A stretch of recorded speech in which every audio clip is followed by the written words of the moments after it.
My husband Mark and I drove up to the place where my sister Lily was to have her wedding, and while he parked and turned off the engine, I caught myself feeling my heart beating strangely fast, not from excitement, but from some vague premonition. Although the day promised to be the most ordinary, filled with celebration and happiness, the envelope with $10,000, our wedding gift to Lily, was securely hidden in Mark's jacket pocket. I checked several times myself so that he hadn't forgotten it at home, because it wasn't just a gift, but a symbol of our support, our participation in her most important day. In addition, several months before, Mark and I had already contributed about a third of the total wedding expenses, and we weren't talking about small money. But Mark's job in an investment bank and my position as a marketing director in a large company allowed us not to count every penny and calmly spend it on those we love, especially since Lily was my only sister.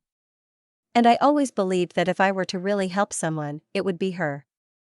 When we entered the spacious hall, filled with soft light and the scent of fresh flowers, I immediately noticed my parents. Mom was standing with her back to us and doing something with Dad's tie. He was shaking his head and pretending to be slightly irritated, but I saw a barely restrained smile playing on his lips. They looked amazing, not just good, but radiant. There's no other way to say it. Mom's face was literally glowing. Her eyes were shining as if she was about to burst into tears of happiness, and Dad, usually tired and hunched over, was now standing straighter than usual and looked 10 years younger than he actually was.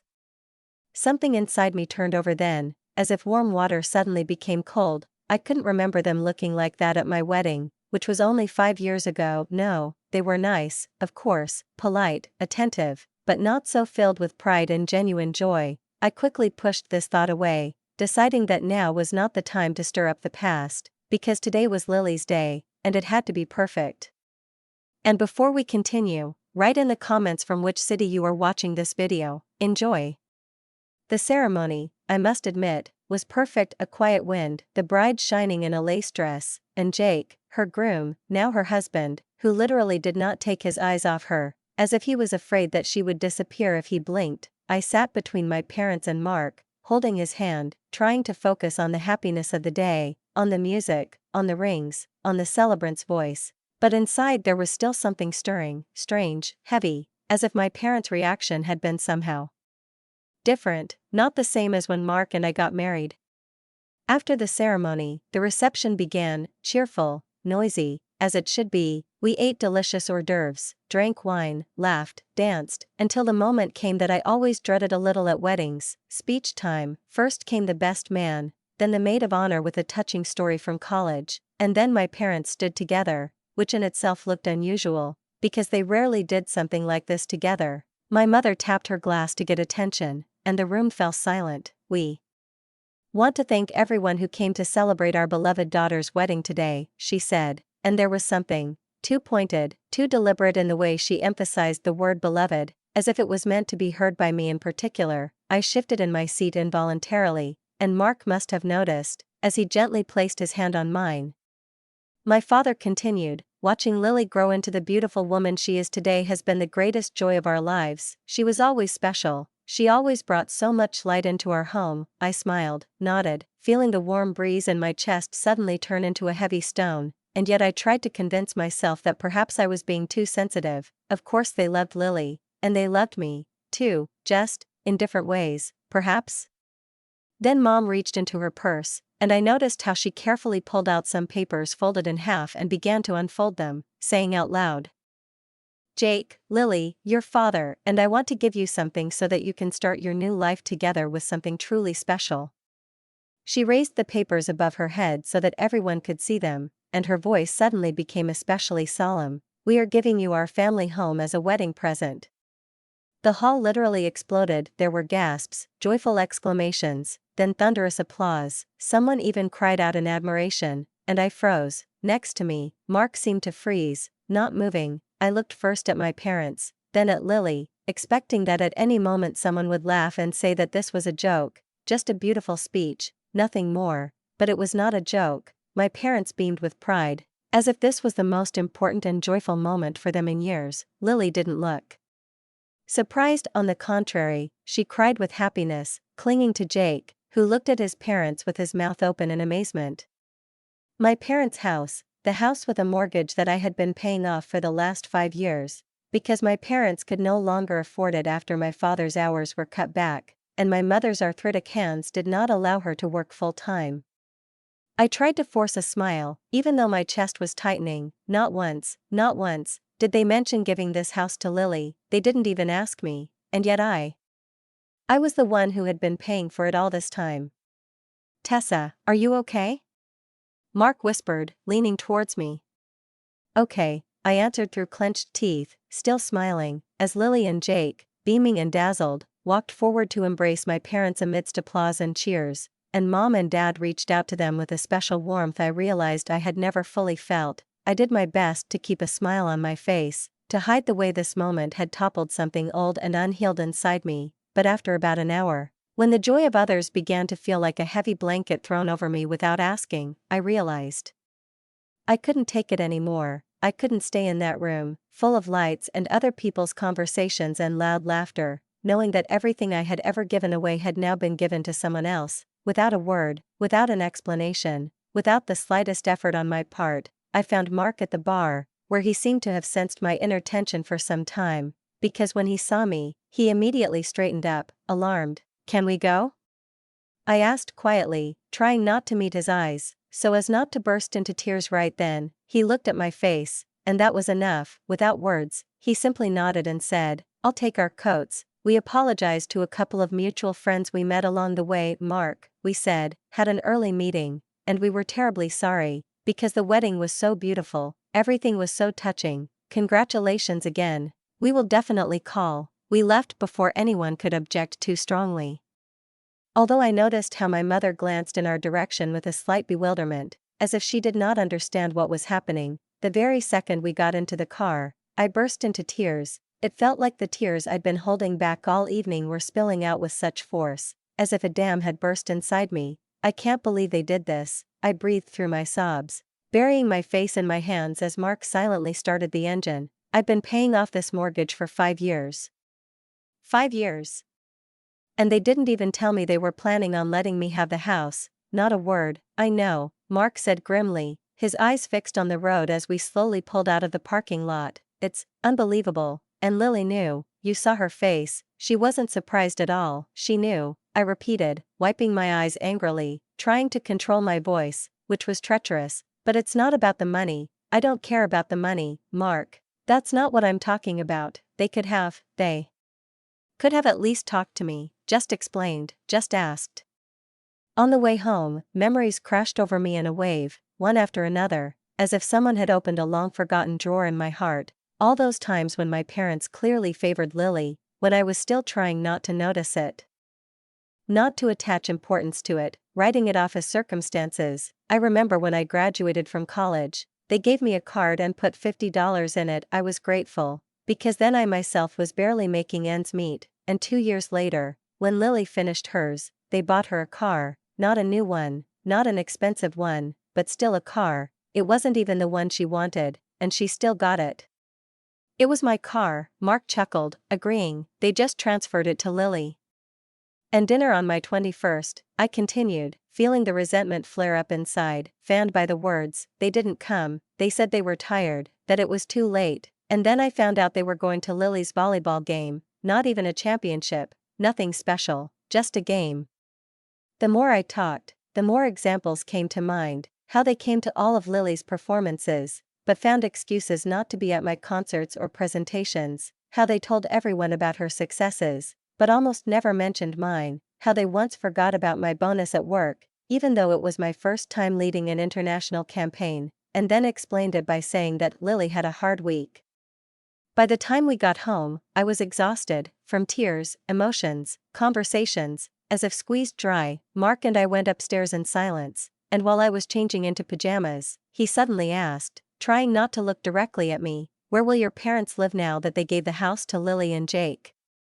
I shrugged, pulling on my sweater. "I have no idea, and honestly, it's not my problem anymore," I said, turning off the light and rolling over, trying not to think about the throbbing pain in my chest. The next 3 weeks passed in a blur. I went to work, came home, made coffee, sorted out paperwork, reviewed presentations, and tried hard to push everything about the wedding, the house, Lily, or my parents out of my head, I could feel a new emptiness brewing inside me, but I didn't allow myself to stop, afraid that if I stilled for even a minute, I would fall into it completely. And then one evening, as I was getting ready for bed, my phone rang. It was my mother. I stared at the screen for a second, hoping it was a mistake, but against my better judgment, I answered. "Tessa, dear," my mother said in the same tone, as if nothing had happened, as if the last 3 weeks hadn't passed in silence. "We're having a family dinner this weekend. Your sister and Jake are back from their honeymoon, and we'd love for you and Mark to join us." I wanted to say no. I wanted to hang up, forget about it, turn away, but some part of me, probably the stupid, hopeful part, suddenly whispered, "What if they explain? What if they apologize?" "Okay," I said firmly, "we'll be there." Saturday came too quickly. As we pulled up to the house, I noticed Lily's car in the driveway, parked next to my parents' beat-up sedan. We approached the front door, and I hesitated before ringing the doorbell. It felt weird not to use my key, but this wasn't my parents' house anymore, it was Lily and Jake's house. My mom opened the door with a smile, warm and genuine, like nothing had happened. "Tessa, Mark, come in," she said, and hugged me as easily as she always did, as if she hadn't given away the house I was paying for, or even discussed it with me. I hugged her back stiffly, trying to keep a calm exterior. Dad was in the living room with Jake, watching the game. He stood up when we came in, shook Mark's hand firmly, like a man, and gave me a quick, casual hug. "Where's Lily?" I asked, looking around the room where I always looked for my sister first. "Oh, she's changing the curtains in the dining room," Mom said casually, as if it were an ordinary matter. She had been doing repairs all week. My blood, my little sister, the one whose childhood I had protected, whose hair I had braided when my mother was in a hurry to work, whose school uniform I had ironed in the mornings because she never had enough time. And now she was standing on a stepladder in the house that I considered family, that I considered mine, changing the curtains as if these walls, this roof, this air had belonged to her all her life. It was getting on her nerves. It was really getting on her nerves. Only 3 weeks had passed since the wedding, and Lily was already rebuilding the house for herself, as if she had lived here for years, as if Mom and Dad had never lived here, as if she had not been a guest, but the hostess. Mark and I walked into the dining room where Mom had invited us, and there was Lily, in jeans, her sleeves rolled up, standing confidently on a stepladder, changing Mom's old blue curtains for some new ones, creamy, neutral, sterile, like a hotel. "Dinner's ready," Mom announced cheerfully, clapping her hands. "Everyone, sit down." We obediently took our seats, me between Mark and Dad, Mom across from me, Lily next to her, and Jake, leaning back in his chair at the end of the table like he owned the place. The food looked great, as always. Mom's special stew, with a mountain of side dishes, potatoes, salad, garlic bread, but I had no appetite. There was a lump in my throat, a knot in my stomach. The first 10 minutes at the table were filled with Lily's joyful chatter, interrupting Jake to recount their honeymoon in detail, the beaches of Hawaii, the sunsets, the hotel with the pool, the restaurant with live music, the chartered boat they spent the day on in the open ocean. I picked up my food, pretending to listen, nodding occasionally, and Mark, as if saving me from silent rage, asked pertinent questions to keep the conversation going. He always knew how to do that. Finally, when Lily finally stopped to catch her breath and pour herself a glass of wine, Mom cleared her throat, as she always did when she was about to get to the important part. "Okay," she said, folding her hands in front of her, "we wanted to talk to you about something, Tessa." I tensed, instinctively. "Well, as you know," she began with that feigned gentleness that always made my temple twitch, "we gave the house to Lily and Jake as a wedding present." "Yes, I noticed," I said evenly, not looking her in the eye. There was tension in the air, so thick you could cut it with a knife. My mother, as if she hadn't heard the cold harshness in my voice, continued, "The thing is, a young couple starting out together, they need their own space, their own life, their own comfort." I was silent, looking at my plate, waiting for her to finally get to the point. My father shifted in his chair, scratched his chin, and glanced at my mother. "What your mother is trying to say," he said awkwardly, "is that we can't live here with them, they need privacy." "I see," I said, not looking up. "I still don't understand what this is all about. So where are you going to live?" Mom and Dad exchanged glances, I caught Lily suddenly stop eating and start spreading mashed potatoes around her plate with exaggerated interest. Well, Mom began, carefully, as if she were treading on ice, we thought about it and decided to move into your vacation home. It's perfect for us, and it's in a quiet area, we'll be cozy there.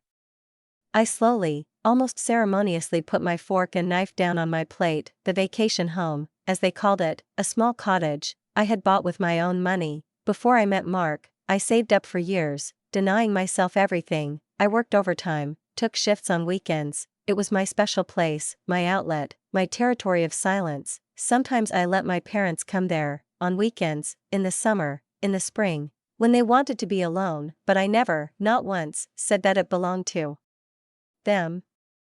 Let's get this straight, I said evenly, trying to control my breathing. You gave away your house, the house I paid the mortgage on for 5 years, Lily, and now you think you're going to move into my vacation home without even asking me? Tessa, my father began, frowning, be reasonable, where else would we go? That's not my problem, I interrupted, feeling my voice grow harder. You had a house, you gave it away, without consulting me, even though I was paying for it, and now you expect me to just hand over my property to you? But you don't use it that often, Lily suddenly interjected, her voice soft, but with that note that always gave me goosebumps, condescending. Confident in her own right. I turned to her, no longer able to hide my anger. Are you serious? Are you talking about my property now? I bought this house, with my own money, I worked for it, and I decide who uses it. Mom turned pale, her lips trembled, and she whispered, you can't mean that, you don't say no? That's exactly what I'm saying, I said, looking straight at her. No, you are not moving into my vacation home, not now, not ever. The table fell silent, only the clock on the wall ticked quietly. Then Mom suddenly threw her hands up, her face scrunched up in hurt. How can you do this to us? She screamed, losing her composure, after everything we've done for you. We, your parents. Yes, I said calmly, almost hoarsely, and as my parents, you could have discussed this with me, just once, before you give away the house I paid for, before you try to take over my property. You have no right to refuse us. Mom screamed, raising her voice in the way she only did in the most critical moments, when she realized she was losing control. We have nowhere else to go, Tessa. Now you have your own home, you're secure, you're doing well. I had that house, I said flatly, gesturing toward the living room, that I paid the mortgage on for 5 years, but you gave it to Lily, so now it's up to you to decide where to live. Mom, not me. Lily suddenly slammed her palm down on the table, so hard that the forks on her plate jumped and she leaned back, rolling her eyes. Oh, God, Tessa. You're so cruel, so greedy. You've always been jealous of me. Always. Because Mom and Dad love me more, you always knew it. Always jealous of our relationship, because you were never that special. I looked at her, stunned by this sudden release of venom, unable to believe that these words had been spoken out loud, in front of my parents, without the slightest attempt to hide them. But then I suddenly felt calm, as if something had clicked inside me, and I turned to Lily with a cold clarity in my voice. If Mom and Dad love you so much, and you love them so much, then why don't you let them live here with you? It's a 4-bedroom house, Lily, there's plenty of room. Her mouth snapped shut, her face flushed, and she looked away, staring at her plate as if something incredibly important had just been revealed to her. It's not that, she muttered, pushing away her mashed potatoes. Jake and I need our privacy, and I need my vacation home, and I don't? I asked, but there was no answer. Then everything came crashing down like a house of cards. My parents started talking at the same time, interrupting each other, vying with each other to tell me how wrong I was, how I had disappointed them, how I didn't know how to share, how selfish I was as a grown woman, how I was an ungrateful daughter. Their voices grew louder, shriller, but I wasn't listening to them anymore. The words flew past me, leaving only noise. I stood up, slowly, unhurriedly. I picked up my purse, turned to Mark and said, I think we're done here. The next day, my phone literally exploded. Messages, calls, notifications, from Mom, from Dad, from Lily. I didn't answer, I didn't open them, I just watched as one notification followed another, some calling me selfish, others trying to make me feel guilty, reminding me how they raised me, how they helped me in my youth, how they were there when I was sick. Some, as if in desperation, begged me to reconsider, said that it was temporary, that they hadn't meant anything by it, that I had gotten it all wrong. I showed some of these messages to Mark. He watched me scroll through them silently, his lips pressed into a thin line, and then he shook his head in disbelief. I think you should block them, at least for a while, he said. I can't watch you read this. Take care of yourself first. I will, I nodded. I blocked their numbers, deleted them from social media, set limits on incoming messages. I needed space to think, to digest everything, to hear my own thoughts again, uncorrupted by other people's accusations and manipulations. And 2 weeks passed in silence, not deathly, not melancholy, blessed silence, no calls, no messages. No family drama. Mark and I settled into our normal lives, work, dinners out, grocery shopping, evening walks, the occasional get-together with friends who weren't trying to take my property under the guise of love. It was nice, calm, normal.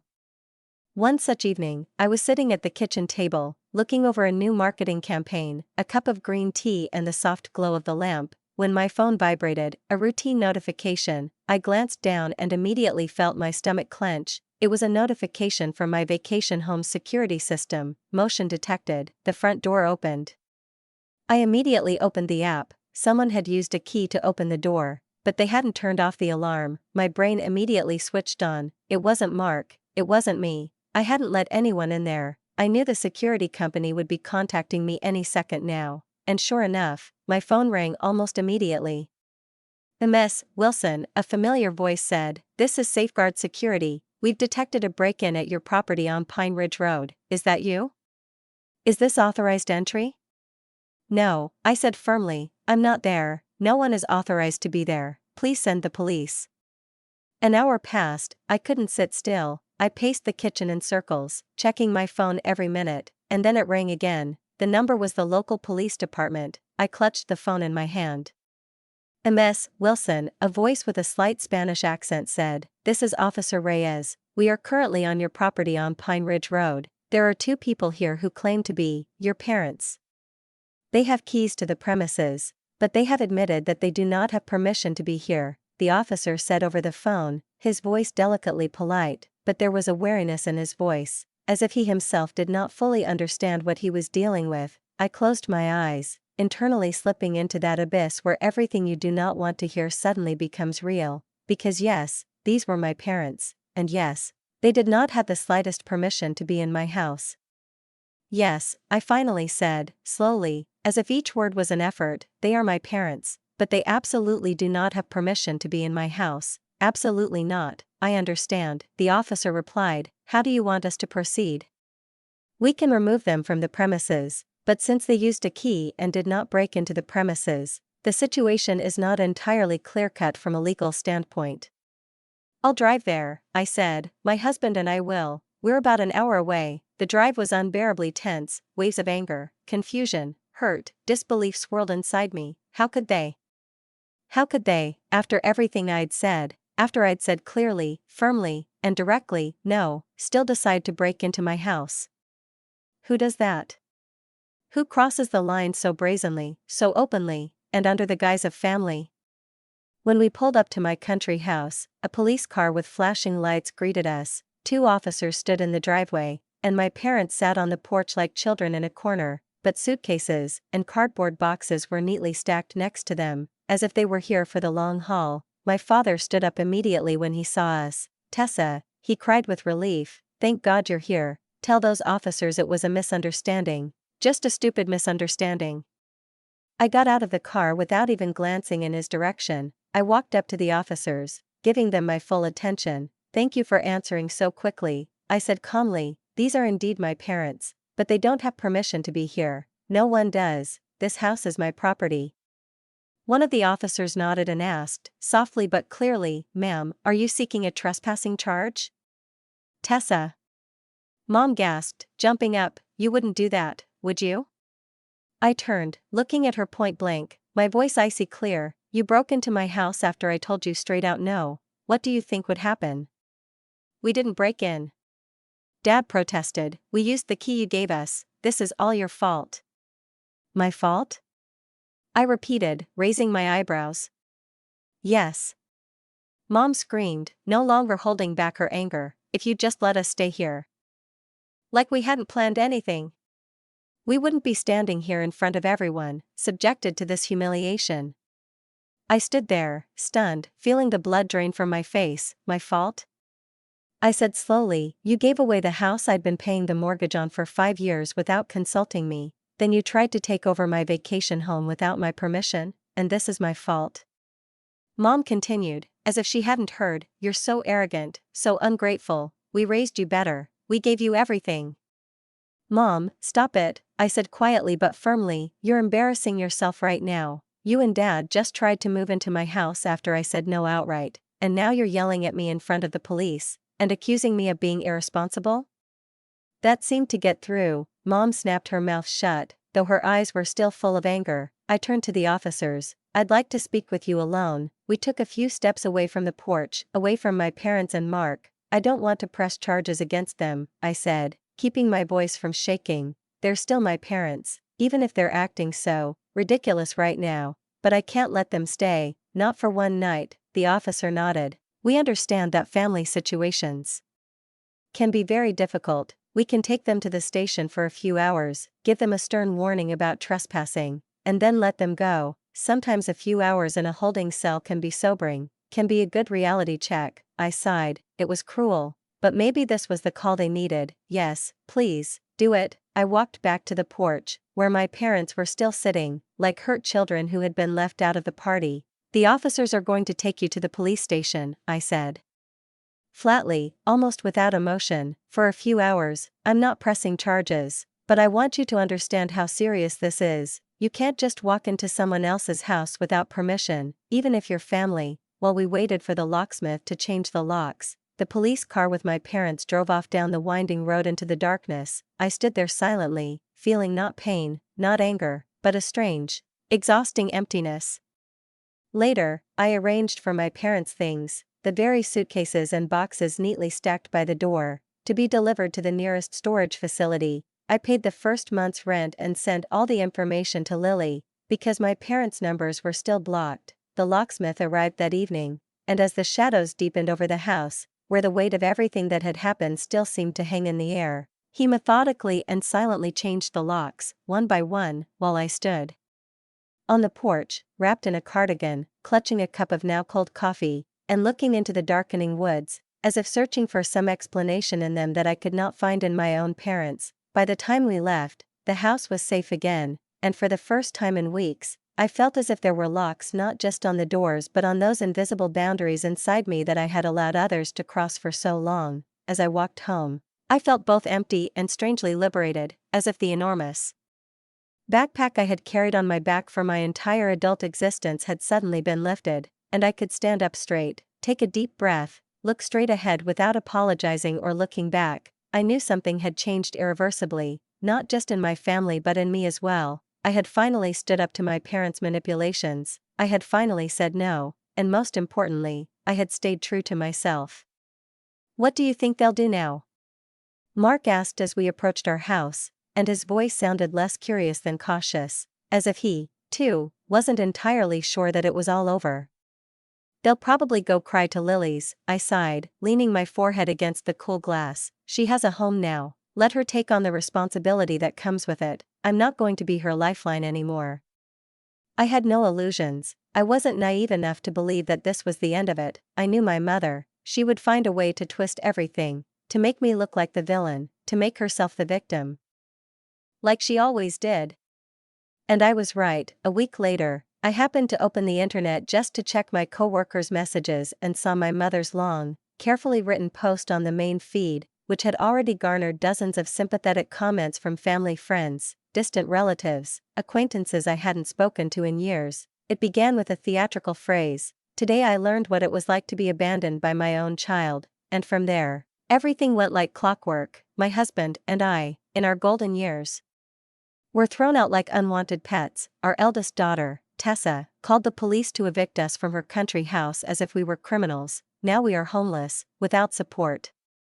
Of course, there was no mention of the fact that they were the ones who gave their house to Lily without even consulting me. no mention of the fact that I had been paying off their mortgage for 5 years, no mention of them trying to secretly move into my country house, despite my categorical refusal. As I scrolled through the comments, reading how I was called heartless, cruel, ungrateful, something inside me snapped. Something that had been clinging to the remnants of hope for reconciliation.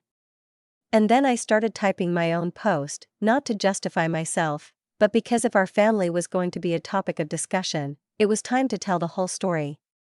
Up until now, I had kept quiet about family matters. I believed that personal things should remain personal, but since my mother decided to put our situation on display, I no longer find it possible to stay on the sidelines. Here are the facts that were conveniently omitted from her post. For the past 5 years, I have been paying the mortgage on my parents' house. They couldn't afford it, my dad's work hours were cut, my mom had health problems. I didn't do it under duress, I did it because they are my family, because I wanted to help. I didn't complain, I didn't remind them, I just paid. 3 weeks ago, at my younger sister Lily's wedding, which I also partially paid for, my parents announced that they were giving Lily this very house, the very one that I paid for. They did it solemnly, in front of everyone, without warning, without permission, without even a word with me. And then, a few days later, they said they wanted to move into my country house, the house I bought myself, before I got married, working nights, weekends, denying myself everything. They had discussed it all with Lily beforehand. She would get their house, and I was supposed to just give them mine, no questions asked. When I refused, they tried to move in anyway, used the spare key, set off the alarm, so the police showed up. I didn't arrest them, like my mother said, I didn't file a report. I asked the police to politely remove them from my property. Then I put their things in storage and paid for the first month, because, after all, they are my parents. If they still need space, maybe they should come to Lily. She has a 4-bedroom house now, thanks to them, and to me, because I paid for it. And finally, I wrote. I've always tried to be a good daughter, tried to help, to support, to do what's right, but I won't let myself be taken advantage of. I won't let myself be made out to be a villain for not giving up my last possession after all I've done. Family isn't about demands, it's about mutual respect, about boundaries, about honesty, and not about taking and taking. Because we're family, I'm tired of being silent. I'm tired of being convenient. This is my truth. I hit publish before I could doubt it. Mark, standing next to me, read the text over my shoulder, said nothing, but a moment later I saw his finger click on the heart. The response followed almost instantly, as if the very second my post appeared in the feed, the people on the other side of the screen were waiting for their chance to say their word, and they did. The comments started pouring in, from cousins, aunts, uncles, even some of my parents' friends, the ones who had stood by their side for years, sitting next to them at family gatherings, sharing memories, and now suddenly writing words filled with support and sympathy, but unlike the comments under my mother's post, where every sentence was a stab in the back, these were soft, honest, and unexpectedly warm. I had no idea you were paying their mortgage. Wait, did they really give away the house you were paying for? That's so unfair, Tessa, you deserve better. I should have felt vindicated, should have felt triumphant, satisfied, but mostly I just felt tired, deep and viscous, like after a long illness. The whole situation had worn me down to the limit, and even the fact that I was defending myself rather than attacking didn't make it enjoyable. I never wanted to air my dirty laundry in public, but the silence was becoming unbearable. 2 days later, my cousin Jessica called. We rarely spoke, but now there was genuine concern in her voice. Hi, she said carefully, I just wanted to check in on you. I heard your parents were trying to get back to, well, Lily's house. I sat up straight, as if my back had reacted before my conscious mind. Really? Yes, apparently, she sighed. They came to her, with suitcases, with boxes, asking to be let in, saying they had no place to live anymore, but she said it was her home now, that there was no room for them there. I was silent, absorbing every word, until the image of my parents standing on the threshold of the very house they had given Lily, waiting for shelter, and Lily, my little sister, politely but firmly closing the door in their faces, came into my mind. Now they live in some crappy apartment, Jessica continued, and your mother, I think, has gone back to work full-time to pay the rent. I didn't know what to feel. Part of me thought it was fair, that it was a logical consequence of their own decisions, that they had created this situation themselves. But another part of me, quieter, but still alive, felt something akin to pain, sympathy. They were my parents, after all. After we hung up, I told Mark what Jessica had said. He sighed and said simply, "Karma, yeah," I said, "but somehow I don't feel as satisfied as I thought I would." He shrugged. "That's because you're a good person, Tessa, unlike, well, you know who." Over the next few weeks, my parents tried to contact me. I saw their names on the phone screen a few times, Mom, Dad, and each time my finger hovered over the button, but I couldn't bring myself to answer. I wasn't ready, the pain was still too fresh, and I knew that hearing their voices would make my heart flutter again. One night, as Mark and I were getting ready for bed, he turned out the light and suddenly asked, "Do you think you'll ever be able to forgive them?"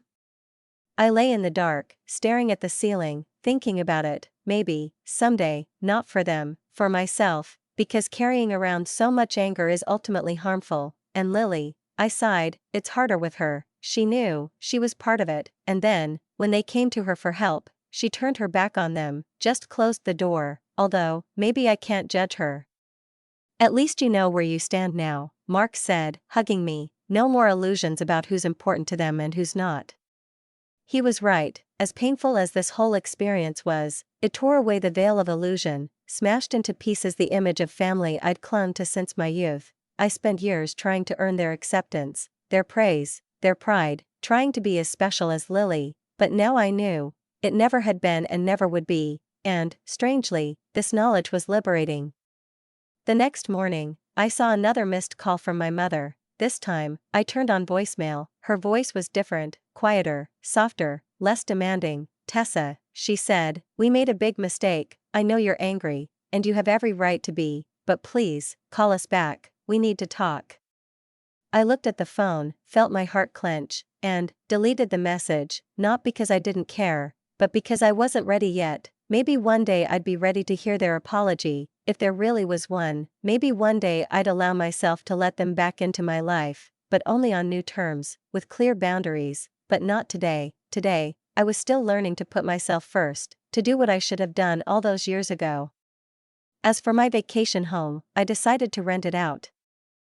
The extra income would be helpful, of course, but more importantly, I liked the idea that this place, my once cherished corner of solitude, would no longer sit empty, no longer silently remind me of betrayal and pain, but would once again be filled with life, voices, light. It would become a home, not for anyone in particular, but for myself, and maybe somewhere in that was my own personal new start.